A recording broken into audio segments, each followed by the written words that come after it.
O André, ontem, né, eu estava até falando sobre isso com a Débora, ontem a Bolsa aqui fechou, né, numa leve alta ali, e curiosamente o movimento foi puxado por um otimismo em Wall Street, num dia em que a inflação, né, dos Estados Unidos surpreendeu mais uma vez, atingiu a maior alta. A gente passou ali o mês passado todo falando do temor, dos reflexos, né, dessa pressão inflacionária, e no dia de uma confirmação, o mercado parece que absorveu muito bem esse impacto, né? Qual que seria a explicação para isso?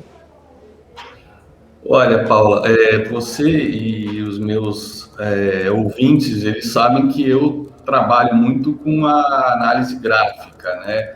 Então, na verdade, todas as informações, elas estão contidas para quem segue essa escola tão importante, né? Uma escola mais do que centenária nos Estados Unidos, né? Ela vem lá do final do século XIX, uma escola bastante respeitada ao redor do mundo. A gente sabe que as informações todas que vêm à tona, elas já estão embutidas no preço de alguma maneira, né?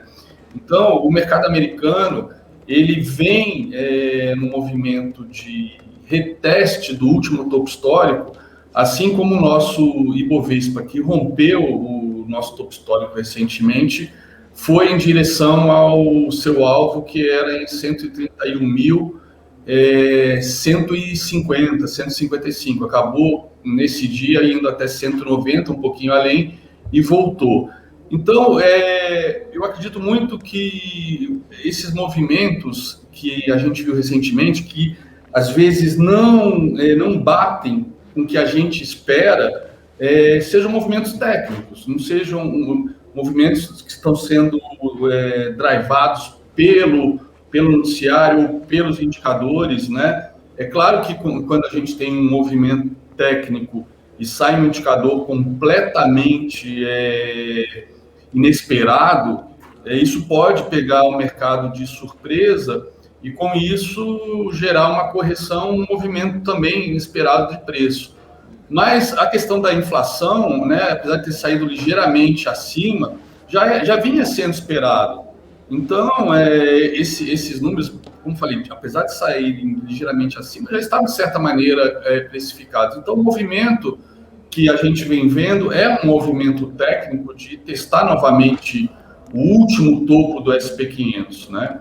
Então, por isso que eu acredito que o preço seguiu o movimento dele, que ele já vem fazendo nos últimos dias, e estamos aí nessa expectativa se a gente rompe esse patamar ou não. Se rompermos, temos espaço aí, por exemplo, para a Bolsa Americana, ir até os 4.300 pontos. E no nosso caso, a gente iria até os 134.225.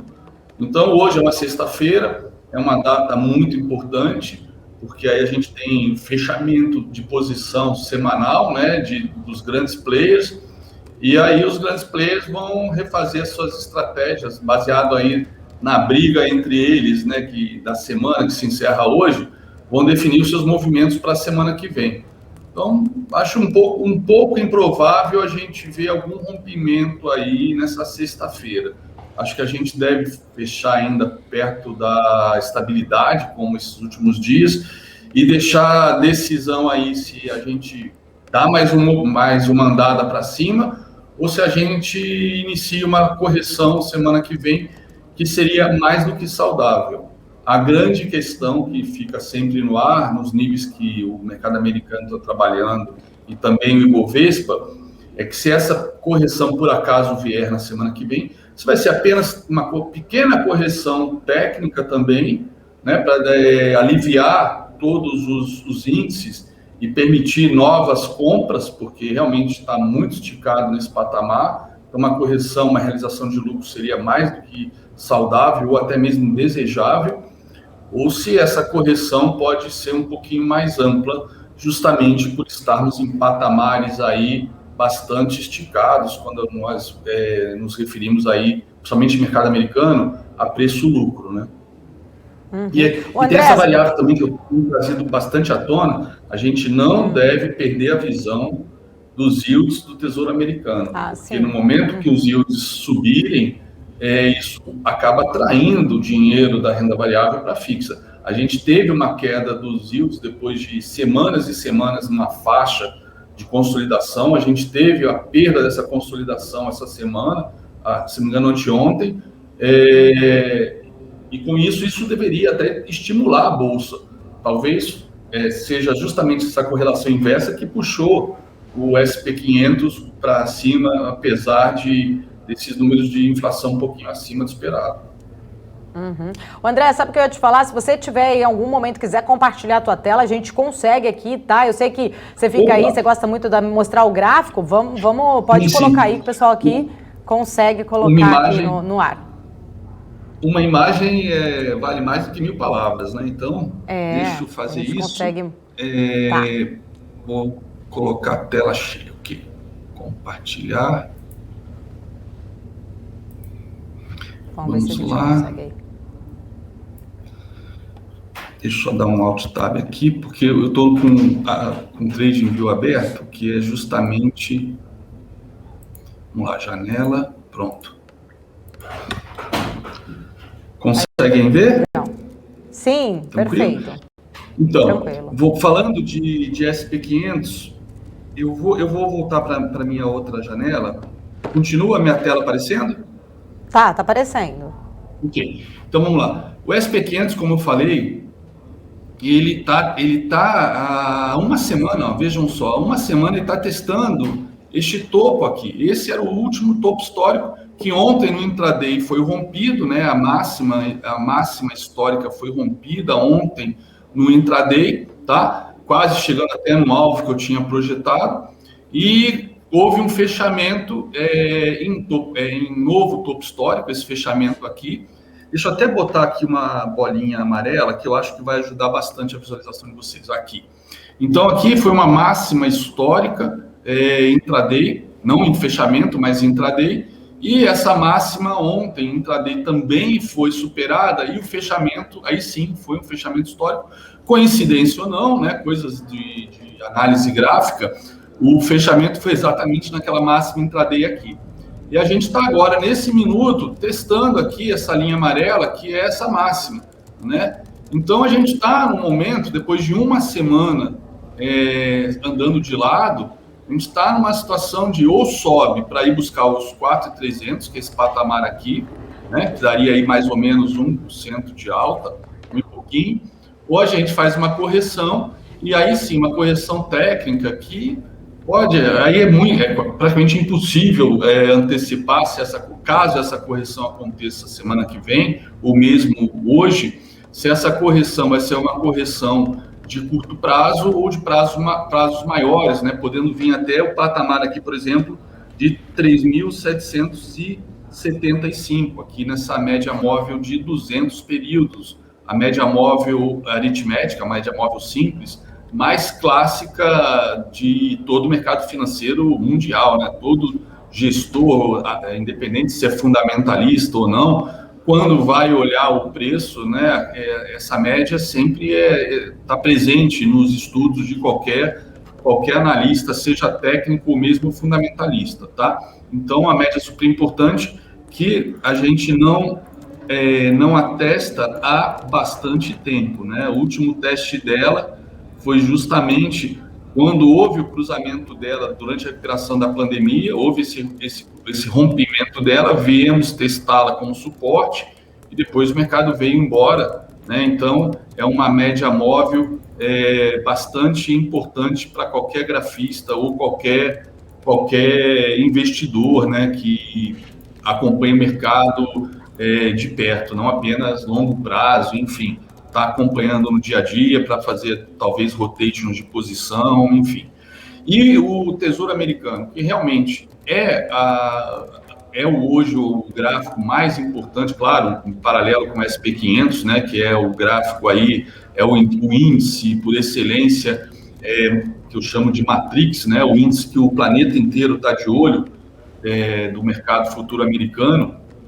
Nós temos os yields dos 10 anos, né, de 10 anos do Tesouro Americano, que, como falei, eles romperam essa consolidação aqui essa semana, tá? Romperam essa consolidação, e com isso a gente teria um alvo aí de curtíssimo prazo aqui na faixa de 1,41, tá? Que quase foi atingido hoje, 1,41, que poderia dar um suporte para novas altas dos yields, tá? Mas os yields também podem passar por uma correção, aliviando aí, deixando a pressão aí de migração de renda variável para fixa e permitindo aquela ida do mercado americano até os 4.300, tá? Um outro ativo que eu estou sempre acompanhando, na verdade, o mercado é composto, né? O mercado pode ser dividido em 4 grandes mercados.